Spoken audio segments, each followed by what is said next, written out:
Hi friends, welcome to my channel. ఇవాళ సగ్గుబియ్యం, carrot, కొబ్బరి వీటితో హల్వా అట్లా నోట్లో వేసుకుంటే కరిగిపోద్ది. అలాంటి హల్వా చూపిస్తాను. బాగా టేస్ట్ ఉంటుంది, హెల్దీ ఉంటుంది, టేస్ట్ ఉంటుంది. నేను చూపిస్తున్నాను చూడండి. కొబ్బరిను క్యారెట్ ఇట్లాగా శుభ్రం ముక్కలు చేసుకొని ఇలా శుభ్రం కడిగి ఇట్లా గిన్నెలు వేసుకోవాలా. ఇవి పక్కన పెట్టుకోవాలి. తర్వాత సగ్గుబియ్యం ఏం చేయాలంటే పౌడర్ చేసుకోవాలి. శుభ్రంగా మిక్సీ వేసి పౌడర్ చేసుకోవాలి.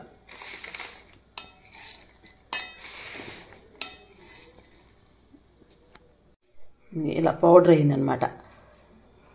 ఈ పౌడర్ని ఏం చేద్దామంటే మళ్ళీ వాటర్ వేసి మళ్ళీ మెత్తగా వేసుకోవాలి. ఈ జార్ చాలా పెద్ద సార్లు వేసుకొని వాటర్ వేసుకొని బాగా మెత్తగా చేసుకోవాలి. వాటర్ వేసి శుభ్రంగా ఇట్లా మెత్తగా పేస్ట్ లాగా చేసుకోవాలి. సగ్గుబియ్యంలో వాటర్ వేసి ముందు పౌడర్ చేసి తర్వాత ఇట్లా పేస్ట్ లాగా చేసుకోవాలి. దీన్ని పక్కన పెట్టి మళ్ళీ చూపిస్తాను. కొబ్బరి, క్యారెట్ ఇట్లా మిక్స్ చేసుకుంటే ఇలా వచ్చింది. తర్వాత ఇదేమో దీంట్లోకి ఇది సగ్గుబియ్యం పేస్ట్ అన్నమాట. ఏదేమండి సింపులే, ఎక్కువ ఖర్చు ఉండదు, సింపుల్గా చేసుకోవచ్చు. టేస్ట్ ఏమాగుంటుంది. హెల్త్ అంటే సలవ చేసేది అనమాట ఇది. తర్వాత దీంట్లోదంతా వేసుకొని ఇట్లాగా మిక్సీ జార్లో వేసుకొని వడకట్టుకోవాలి. ఇట్లా వడకట్టుకుంటే అది వాటర్ అంతా కిందకు దిగిద్ది. ఇది వచ్చి పిప్పు వచ్చేసిద్ది అనమాట. ఇట్లా వడకట్టుకోవాలి శుభ్రంగా. ఇది వడగడితే ఇంత పాలు వచ్చినాయి అనమాట. ఈ పాలు వచ్చినాయి, చిక్కగా వచ్చింది చూడండి. పిప్పి ఇది కావాలని కొంచెం దాంట్లో వాటర్ వేసుకొని కూడా, వాటర్ సాగకపోతే చేసుకోవచ్చు. ఇదేం చేస్తామంటే దీంట్లో వేసుకొని కలుపుకుంటూ కొంచెం వేసుకొని కలుపుకుంటూ ఉండాలన్నమాట. అట్లా సగ్గుబియ్యం దాంట్లో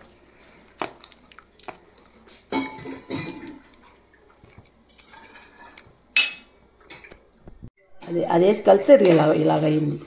ఏదో కొంచెం చిక్కగా ఉంది కాబట్టి ఇంకొంచెం అది వాటర్ తీసాను. ఆ వాటర్ ఇంకొంచెం కలుపుకోవాలి దీంట్లో. ఎంత కలుపుకున్నా మనం వేడి చేస్తాం కాబట్టి శుభ్రం కరిగిపోద్ది అనమాట. నేను 1/2 kg చేశాను. కొత్తగా చేసేవాళ్ళు ఏం చేయాలంటే 100 grams ట్రై చేయండి, బాగుంటుంది. అప్పుడు మీకు బాగుంటుంది. ఇంకా అది అట్లా చేస్తే ఇట్లా చిక్కగా ఉంది కాబట్టి కొంచెం కలుపుకోవాలి వాటర్ వేసి. సగ్గుబియ్యం కదా, కొంచెం వేసి చాలా అవుతుంది అనమాట. అందువల్ల మీరు ఏం చేస్తారంటే 100 grams ముందు ట్రై చేయండి. తర్వాత బాగుందంటే ఇంకొంచెం ఎక్కువ వేసుకొని చేసుకోండి. ఇట్లా కలిపాను అనమాట. దాన్ని పొయ్యి మీద చూపిస్తాను. పొయ్యి మీద బాండి పెట్టి ఏం చేయాలంటే 2 స్పూన్లు నెయ్యి వేసుకోవాలి. మనకి దీంట్లో నెయ్యి ఎక్కువ ఉండాలండి. నెయ్యి ఎక్కువ ఉంటే బాగుంటుంది, ఆ టేస్ట్ బాగుంటుంది. 2 స్పూన్లు వేసుకోవాలి నెయ్యి. అది వేడెక్కినాక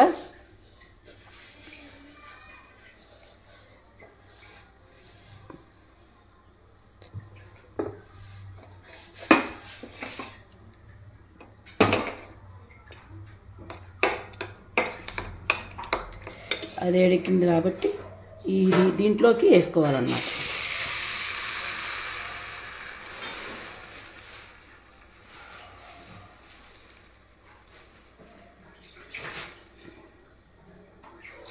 దాంట్లోకి వేసుకొని అది బాగా కలుపుతూ ఉండాలి. చూపిస్తాను. అట్లాగా బుడకలు వస్తున్నాయి. తర్వాత షుగర్ వేసుకోవాలి.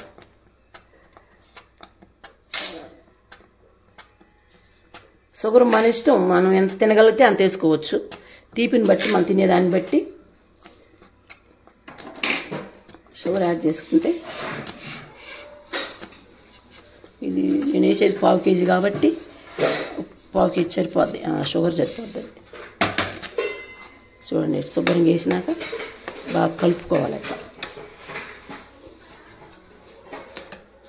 అది కలిపేటప్పుడల్లా 2 స్పూన్లు నెయ్యి వేస్తూ ఉండాలి. అందరు వేసాం కాబట్టి 2 స్పూన్లు నెయ్యి వేద్దాం.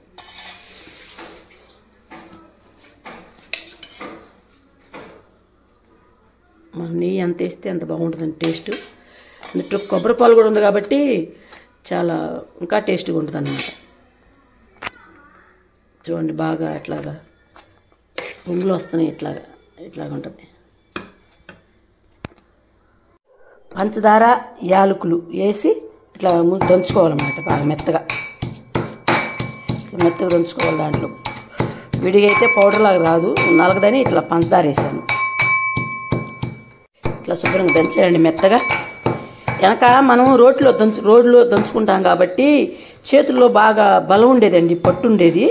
ఇప్పుడు మనం దంచడం మానేసాం, మిక్సీలో వచ్చిన కాడి నుంచి నా చేతిలో పట్టు కూడా దొరకట్లేదండి. ఇది దంచడానికే అల్లాడిపోతున్నాం అనమాట. మరి ఇంత సుఖమరిగిపోతే మరి ఈ చేతుల్లో పట్టు, కానీ చెంబు కూడా మోయటం కూడా కష్టమైపోతుంది. అట్లే ఏదైనా ఇట్లా పట్టుకొని దంచే విధంగా ట్రై చేయండి. నేను ఇట్లా దంచుతుంటే బాగుంది, కానీ చెయ్యి పట్టు దొరకట్లా. ఇంతకుముందు చక్కగా బండబెట్టి పచ్చడి చేసేవాళ్ళం కదా, పచ్చడి కానీ ఏదైనా ఇట్లా దంచేవాళ్ళం. కానీ ఇప్పుడు అది లేదు కాబట్టి చెయ్యి చూడండి పట్టు దొరకట్లేదు. నాకు చాలా కష్టమైపోయింది దంచడం. చెయ్యి బాగా సుఖమరిగిపోయింది అనమాట. ఇట్లా దంచినాక దీంట్లో ఇవి ఉంటాయి కదా, ఇవన్నీ తీసేస్తే ఈ తొక్కలన్నీ తీసేయాలా. తీసేసి ఆ పౌడర్ వస్తుంది కదా, ఆ పౌడర్ మనం దాంట్లో వేసుకోవాలి. ఎందుకంటే ఈ పౌడర్ దీంట్లో వేసుకోవాలి. అట్లాగా ఇందాక పట్టు దొరకట్లేదని ఎందుకంటున్నానంటే, ఎవరికన్నా అలా అనిపిస్తే కామెంట్ చేయండి. ఎందుకంటే ఇంచుమించు చాలా వరకు అలాగే ఉంటుంది. ఎందుకంటే మనం మిక్సీలే వాడుతున్నాం కాబట్టి, మనం దంచేది ఏం లేదు కాబట్టి చేతికి పట్టు దొరకట్లా. పట్టుగా ఏం పట్టుకోవాలన్నా గట్టిగా అది పట్టు దొరకట్లేదు అనమాట. అందుకోసం నేను అది చెప్పాను. ఎవరికైనా అలా అనిపిస్తే కామెంట్ చేయండి. ఇది ఇట్లా వేసేసాను, ఇట్లా చూడండి ఇట్లా వచ్చేసింది. ఇంకొంచెం నెయ్యి వేసుకోవాలా. ఇట్లా కలుపుతూ నెయ్యి వేసుకుంటే అంటకుండా చాలా బాగుంటుందండి.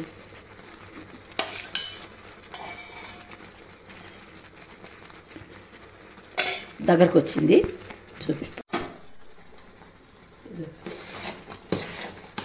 ఇట్లా దగ్గరకు వచ్చేలా ఇది ఇట్లా తేగలాగా రావాలన్నమాట. మనకి హల్వా ముక్క కావాలి కదా, ముక్కలాగా ఇట్లాగా రావాలి. ముక్క వచ్చేదాకా బాగా కలుపుతూ ఉండాలి. ఇదే కలుపుతూ ఉంటేనే దాని పాకం వస్తుందండి. వదిలేస్తే మాడిపోతుంది అడుగు. ఇది చూడండి, కలుపుతూ ఉంటే చిక్కబడుతుంది. ఇంకొంచెం నెయ్యి వేసుకుందాం. నెయ్యి మాత్రం కొంచెం బాగానే పట్టిద్ది.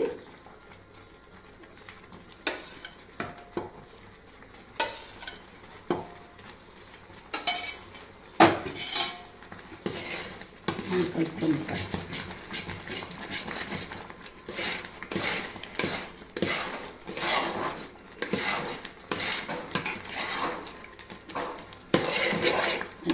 ఎంత కలుపుకుంటే అంత బాగా పాకం వస్తుంది అన్నమాట. బాగా కలుపుతూ ఉండాలి. కొంచెం ఎక్కువ కాబట్టి, 1/2 కేజీ కాబట్టి ఇంత ఉంది. అదే 100 గ్రామ్ చేసుకోండి, మీకు అర్థమైంది. తర్వాత చూసుకొని పెద్ద బాండీలు వేసుకోవచ్చు అన్నమాట. కలుపుతూ బాగా నెయ్యి పైకి తేలాలన్నమాట. ఇంకా అప్పుడు దీన్ని వదిలేయాలి. నెయ్యి కనపడాలి పైకి. అప్పుడు మనం పళ్ళలో పోసుకుంటాం. ఇట్లా బాదం పప్పులు ఇట్లా ముక్కలుగా కోసుకొని మనం బాదం పప్పులు కూడా ఇట్లా పైన వేసుకోవాలన్నమాట. ఇట్లా కొంచెం అయితే జీడిపప్పు కూడా వేసుకోవాలా. జీడిపప్పు అన్నీ వేసుకోవచ్చు, అన్ని రకాలు. కానీ అవి లేవు కాబట్టి నేను బాదం పప్పులు ఉన్నాయిగా ఇట్లా ముక్కలుగా వేసాను. చూడండి, మన హల్వాకి దగ్గరకు వచ్చేసింది. ఇదేం చేయాలంటే తర్వాత ఏం చేయాలో చూపిస్తాను. ఇట్లాగా అయిపోయింది. నెయ్యి తేలాలన్నమాట. పైకి నెయ్యి వదిలేస్తే, ఆ హల్వాని వదిలేస్తే అప్పుడు బాగా రెడీ అయిందనమాట. ఇది రెడీ అయింది. చూడండి ఎలాగా ఏం చేయాలో చూపిస్తాను. మనకు వచ్చింది తెలియాలంటే ఇది ఎట్లా అంటే గట్టిగా ఉండాలన్నమాట. కింద పడకూడదు, లేటుగా గబక్కన పడకూడదు. ఇంకొంచెం ఉంటే గట్టిగా ఉంటుంది. ఎట్లన్నా తొందరగా పడదు. అదే అన్నమాట. దీని అయిపోయినట్టు. చూడండి ఇలాగా. ఇప్పుడు దీన్ని మనం ఎట్లా చేయాలో ప్లేట్లో ఎట్లా పోసుకొని చూసుకుందాం. ఇప్పుడు ఏం చేయాలంటే ఈ ప్లేట్ తీసుకొని ఈ ప్లేట్కి కొంచెం నెయ్యి రాసుకోవాలి.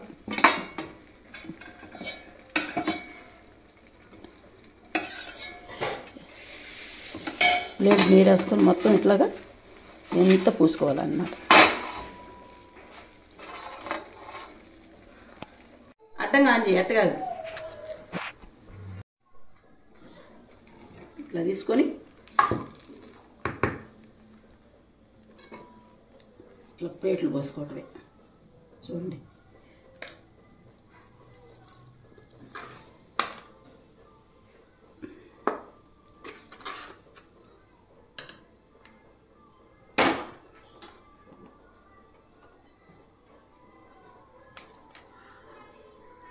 ఇట్లా ప్లేట్లో పోసుకుంటే మనకి హల్వా కదా, ముక్కలు కోసుకోవడానికి బాగుంటుంది. చక్కగా చల్లారాలి అది ఇట్లా.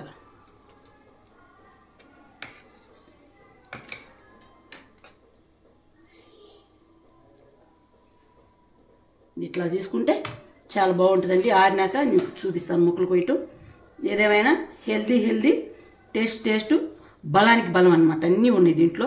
మీరు ట్రై చేసి ఎలా ఉందో కామెంట్ చేయండి. దీన్ని ఆరినాక ముక్కలు కొట్టినాక చూపిస్తాను. ఫైనల్గా హల్వా ఆరిపోయింది. ఆరిపోయాక కట్ చేసుకుంటే ఇది ఇట్ట ముక్కలుగా కట్ చేసుకుంటే ఎంత సాఫ్ట్గా ఉందో చూడండి. నోట్లో వేసుకుంటే కరిగిపోవడం అన్నమాట. అంత టేస్టీగా ఉంటుంది. ఇట్లా ముక్కలుగా పీసులుగా కట్ చేశాను. మనకి ఏ షేప్ కావాలంటే ఆ షేప్లో ముక్కలు కట్ చేసుకోవచ్చు. ఫైనల్గా ఇది ట్రై చేసి నచ్చితే కామెంట్ చేయండి, షేర్ చేయండి, లైక్ చేయండి, సబ్స్క్రైబ్ చేసుకోండి ప్లీజ్. Thank you. బాయ్.